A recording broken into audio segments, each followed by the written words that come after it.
이번 차시에서는 제5편 마감공사 중에서 맨 먼저 나오는 제1절 조적공사부터 살펴보도록 하겠습니다. 제가 제5편 우리 목차를 보면은 5110이라고 돼 있어요. 그러니까 제5편 제1절 그 다음에 공이 들어갔으니까 이제 일반 사항이라고 이제 볼 수가 있어요. 그래서 조적공사 일반과 이런 조적 벽체에서 발생하는 균열과 누수에 대해서 살펴보도록 하겠습니다. 그래서 조적공사는 여기 현재 그 제1절에서는 조적공사, 석공사, 타일공사 이렇게 세 가지를 다루는데 그 중에서 조적은 이 두 가지가 전부입니다. 그리고 이건 마감공사로서 이 조적공사는 이제 중간 마감공사라고 볼 수가 있어요. 조적을 했다 할지라도 그 위에 2차 마감이 들어갈 수가 있어요. 시멘트 모르타르를 가지고 미장을 하고 그 다음에 미장면에 또 도장을 할 수 있는 그런 후속 공정이 있기 때문에 중간 마감 공사라고도 이제 볼 수가 있죠. 일반적으로. 자, 그러면은 조적공사 일반에 대해서 우리 교재에서는 많은 내용을 좀 담고 있습니다. 그렇지만 그 목차를 보면 굉장히 단순한데요. 1번 개요, 2번 조적 재료. 조적 재료를 줄여서 이제 조적재라고 했습니다. 그 다음에 이제 3번에서 일반적으로 적용하는 시공 방법, 조적. 이렇게 세 가지 관점에서 좀 우리가 기본적으로 좀 알아야 될 내용들을 좀 안내를 좀 해보겠습니다. 일단 개요에서 조적공사의 정의는 여러분들이 네모 1번에서 거론할 수 있도록 학습을 해 주셔야 됩니다.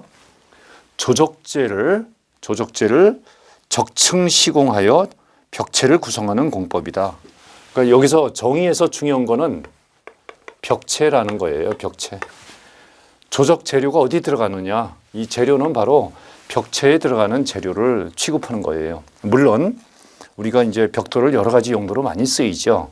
뭐 경우에 따라서는 보도블록 대신에 벽돌을 바닥면에 깔아주는 경우도 있고 또 여러 가지 그 의장 효과를 내기 위해서 또 뭐 담장을 쌓는 데 쓸 수도 있고 그렇긴 하지만은 어쨌든 건축물 중에서 벽체를 구성하는 재료로 조적 공사가 진행되고 있다. 그러한 내용을 취급한다. 이제 그렇게 보시면 돼요. 그리고 조적재에 대해서 우리 교재 보시면은 거기 표가 있는데 이 조적 재료가 종류가 여러 가지가 많이 있습니다. 콘크리트, 벽돌이 있고요. 그 다음에 이제 두 번째 점토 벽돌이 있고, 그 다음에 이제 속빈, 콘크리트, 블록이 있고요. 그 다음에 이제 또 하나 경량기포, 콘크리트 블록이 있습니다.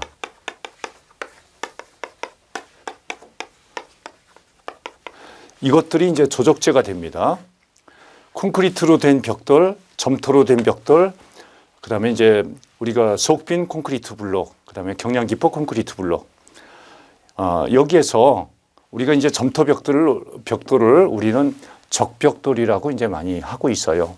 그리고 콘크리트 벽돌을 시멘트 벽돌이라고도 하고요. 그리고 뭐 속빈 콘크리트 블록, 벽돌보다 좀 큰 게 블록이 됩니다.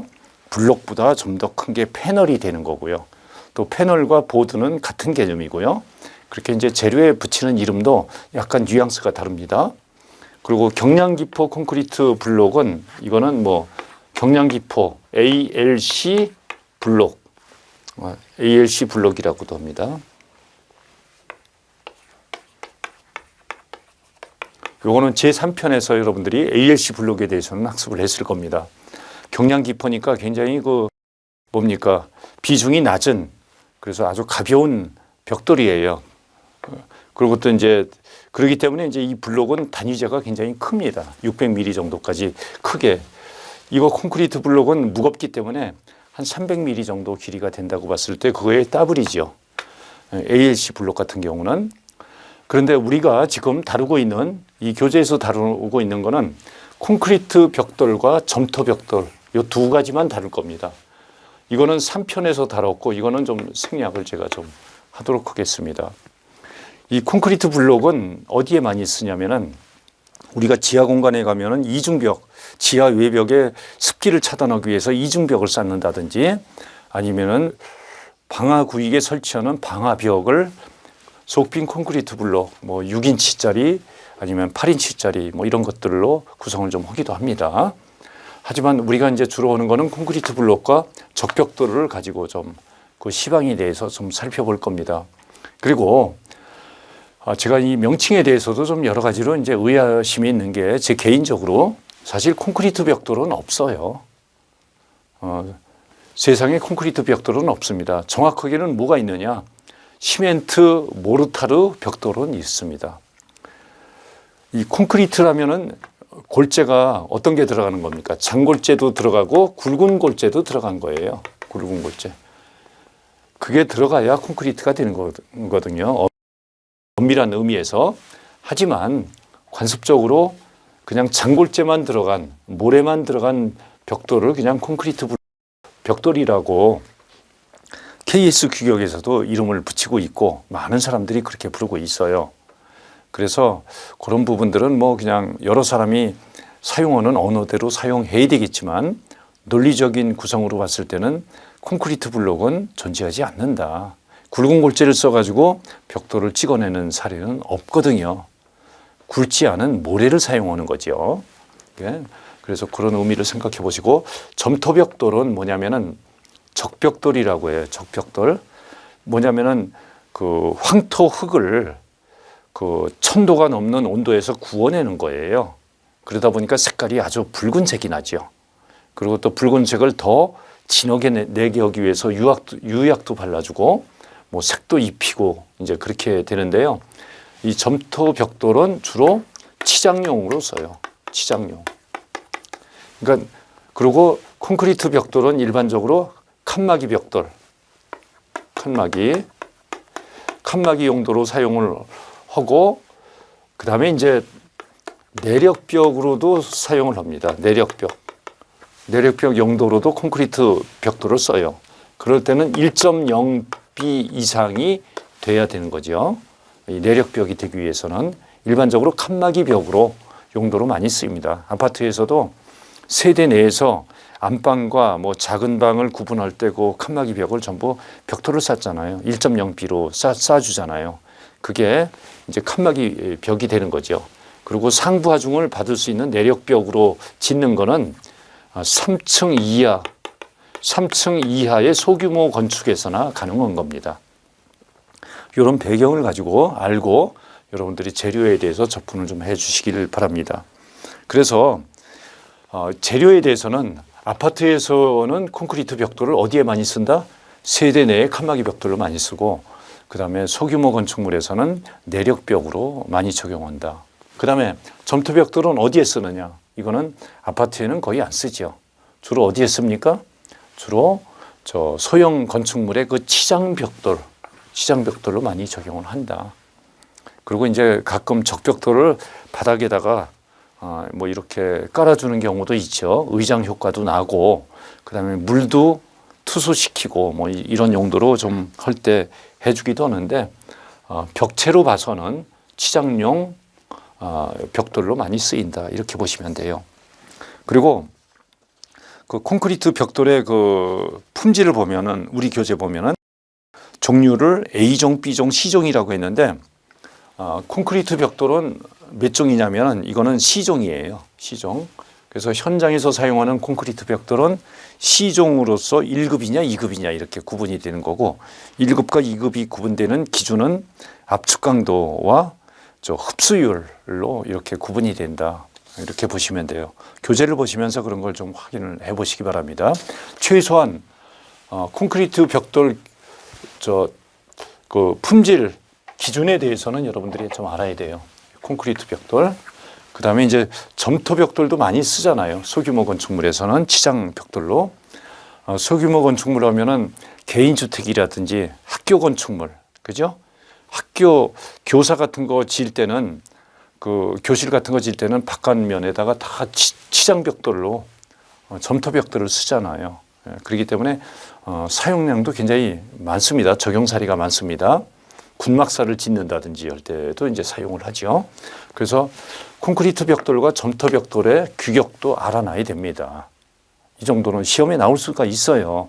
현장에서 대단히 많이 쓰는 재료니까요. 아파트에서 얼마나 콘크리트 벽돌 많이 씁니까? 학교 건설 현장에서 얼마나 점토 벽돌 많이 씁니까? 이거 기준을 다 알아야 되거든요. 그래야 반입 검사도 할 수 있는 거고요. 그래서 그런데 이제 여러분들이 그 벽돌의 그 KS 규격을 보면 혼동 가는 게 있어요. 이제 규격을 알아야 된다는 건 뭐냐면은 우리가 벽돌의 크기가 이렇게 됩니다. 뭐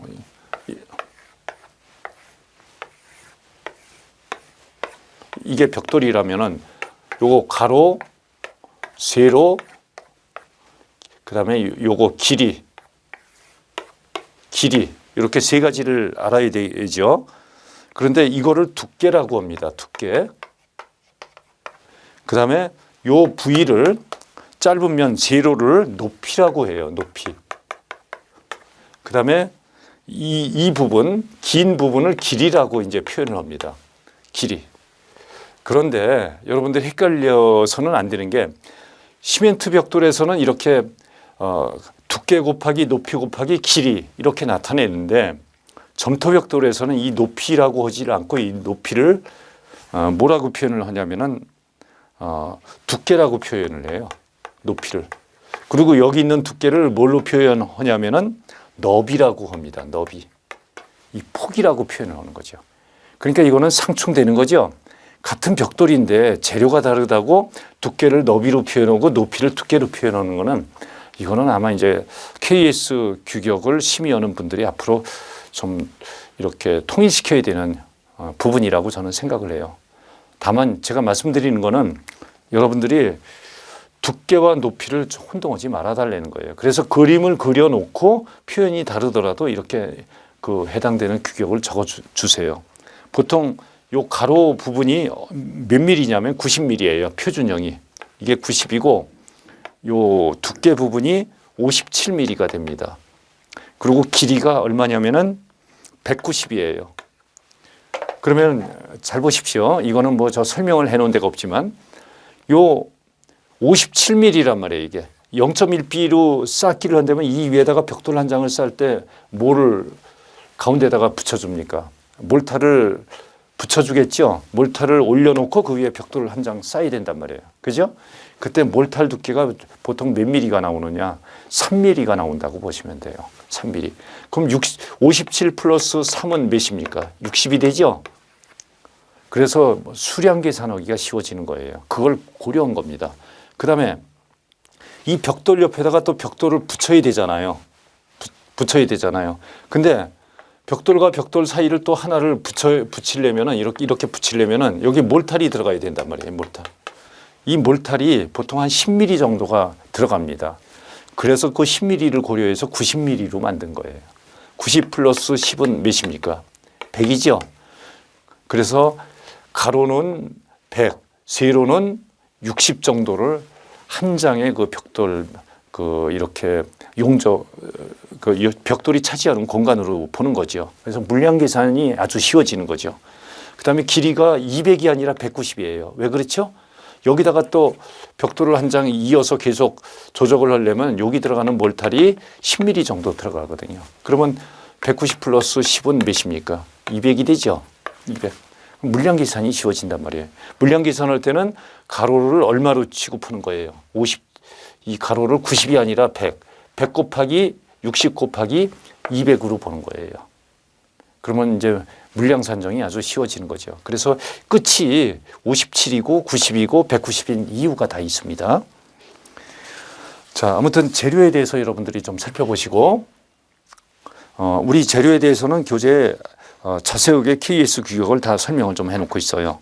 그리고 조적 일반에서 일반 내용도 여러분들이 각자 요약을 좀 해줄 수 있습니다. 다만 이제 줄눈에서 치장줄눈이 여러 가지가 많이 있어요. 평줄눈, 블록줄눈, 역빛줄눈 뭐 여러 가지가 많이 있습니다.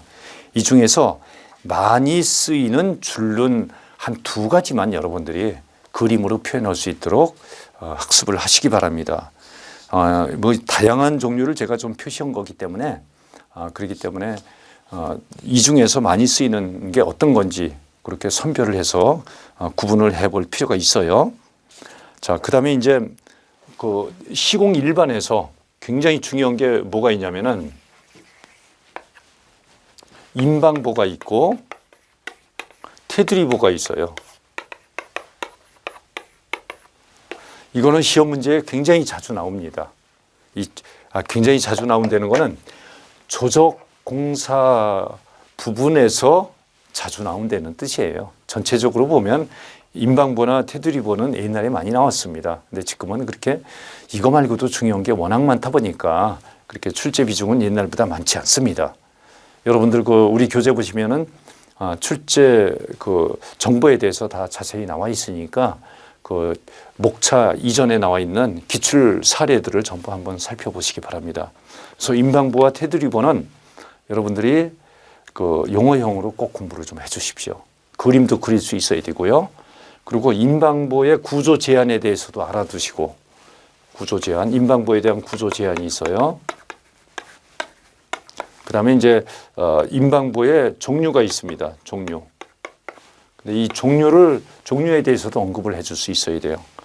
일단 유형 블록을 사용하는 방식이 있고 임방보가, 그 다음에 기성재를 쓰는 방식이 있어요. 기성재라는 거는 이제 시멘트, 이게 경량 콘크리트 제품이 있어요. 그 다음에 이제 또 뭐가 있냐면은 석재로 하는 경우도 있고, 또는 현장 타설,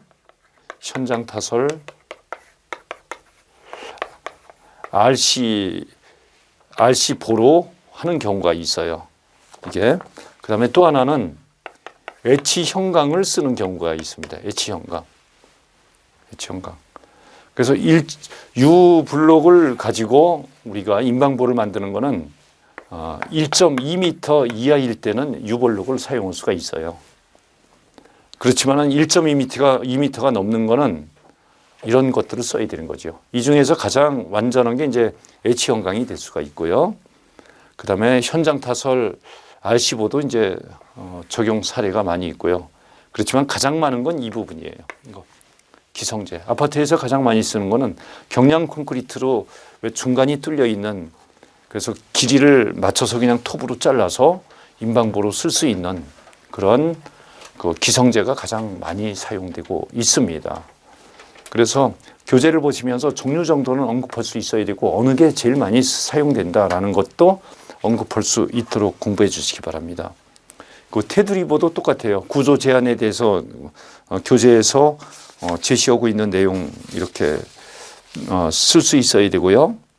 그 다음에 테두리보가 어떤 역할을 하는지, 그래서 교재에는 정의, 기능, 시공 방법, 여기서 교재에 있는 시공 방법은 뭐냐면은 구조 제한사항들이에요. 그래서 설계 기준에 명시되어 있는, 이거는 반드시 지켜라 하는 사항들이거든요.